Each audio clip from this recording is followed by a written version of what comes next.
مساء الخير. هنتكلم كلمتين بالعقل كده بالراحة في الأمور اللي دايرة الفترة اللي فاتت دي. أنا مش هعلق، مش هقول، مش هعد أخطاء. خلاص الناس اتكلمت بما فيه الكفاية والناس قالت كل حاجة إن ممكن تتقال يعني. احنا دلوقتي بنتكلم في فترة تصحيح أخطاء ومعالجة الأمور وإيجاد حلول. انا مش طالع اقول لك بقى فلان مشي ببلاش وفلان جدد ما اعرفش بايه وفلان كان عاوز كذا فانت اديته كذا وجبت فلان بكذا واعلانات. لا، مش هتكلم في القصه دي خالص. بس عايز اتكلم في جزئيه بسيطه يمكن اتكلمت فيها امبارح في المساحه. ببساطه شديده، آه حبك للاهلي، تشجيعك للاهلي، المفروض ده بيبقى نابع عن حبك وانتمائك للكيان مش لاشخاص.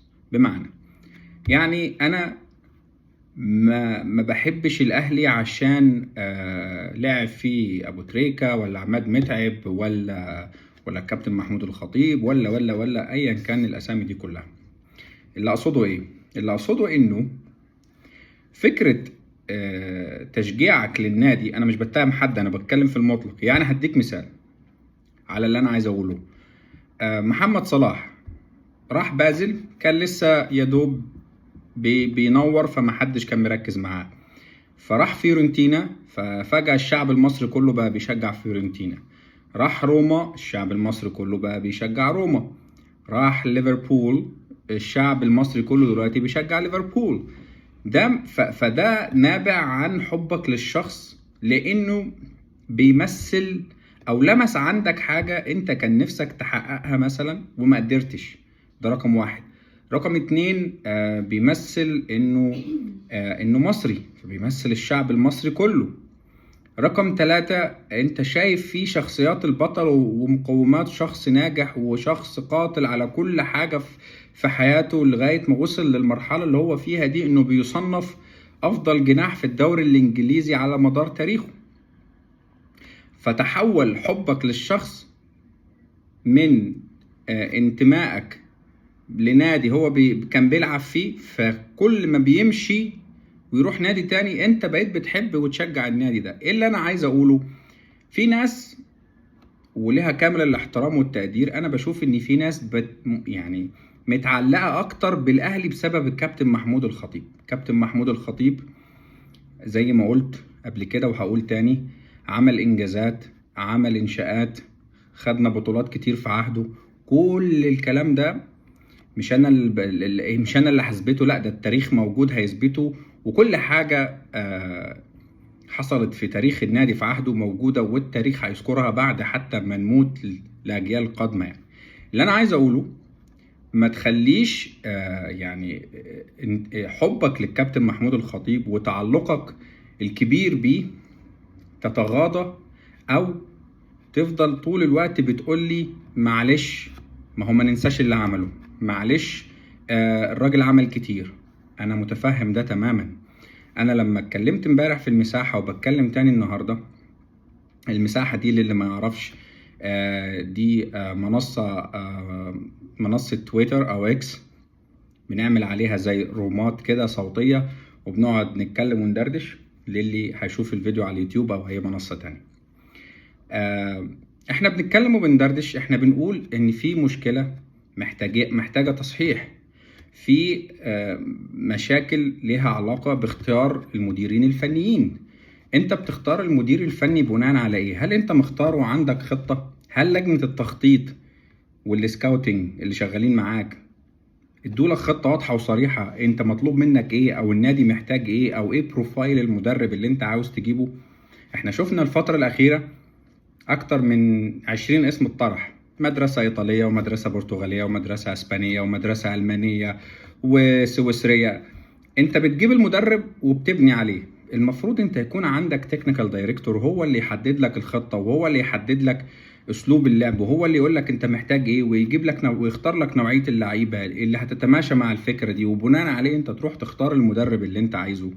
يعني انت دلوقتي رحت جبت مدرب هولندي لقطاع الناشئين، طيب يعني الراجل ده هيشتغل بمدرسة معينة، فاللعيبة دي لما هتتصعد فيبص يلاقي نفسه مثلا بيلعب مع مدرب برتغالي ولا ألماني ولا أسباني، الفكر غير الفكر والطريقه غير الطريقه. هل ده مش هيتعارض مثلا مع اسلوب لعب اللاعب او طريقه الطريقه اللي اتعلم يلعب بيها ازاي؟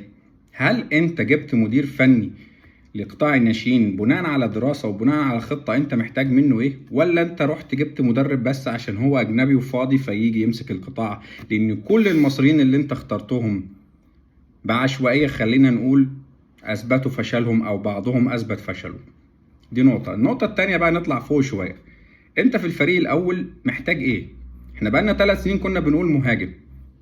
طيب المهاجم بعد يعني عناء شديد جدا لقيت مهاجم في كل المواصفات اللي انت عايزها.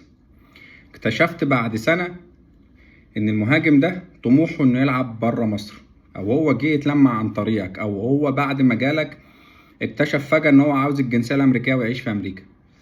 وعندك معلومة وعندك خبر من وقت سابق انه قال لك انا عايز امشي، فانت قلت له استنى كاس العالم وبعد كده هسيبك تمشي.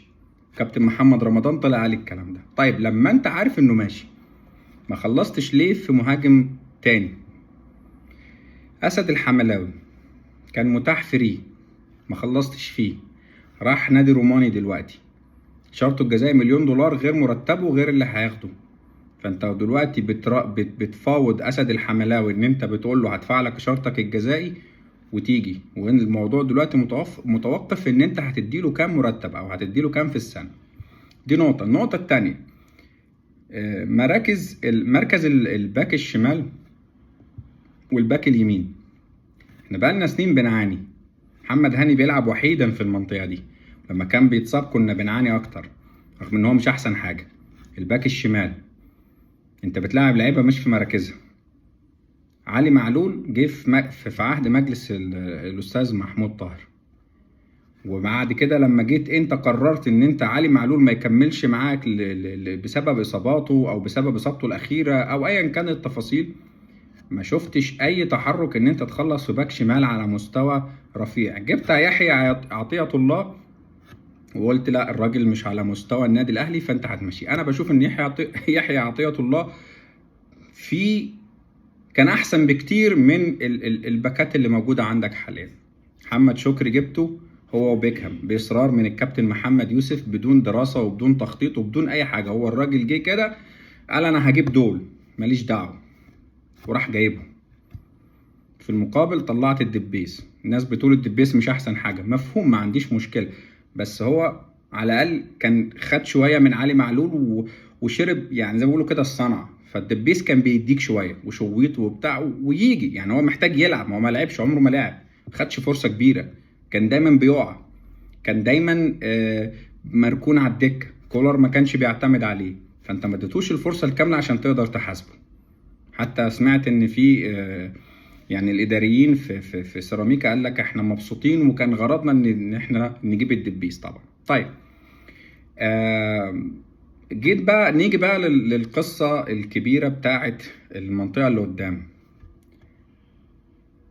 تريزيجيه وبن شرقي وزيزو وامام عاشور وبن رمضان وكل الناس الجميلة دي. انت اشتغلت قدام ورميت ورا.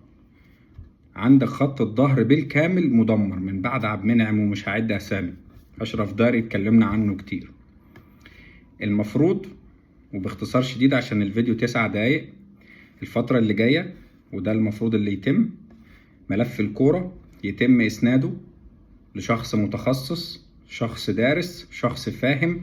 عمر عبد الله هو محلل الأداء في زد على فكرة.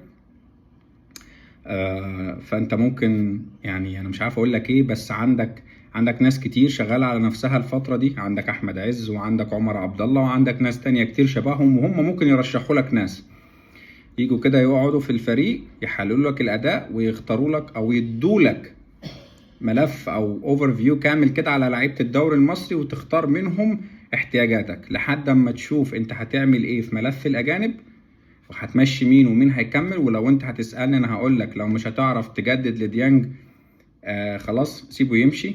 انا ما اعتقد ان ديانج كده موضوع اتقفل بالنسبه له، هو ما اعتقدش ان عنده رغبه يكمل.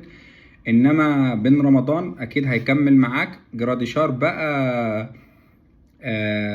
داري وبن شرقي، لا يعني انا بشوف ان في اجانب افضل من كده ممكن يجوا.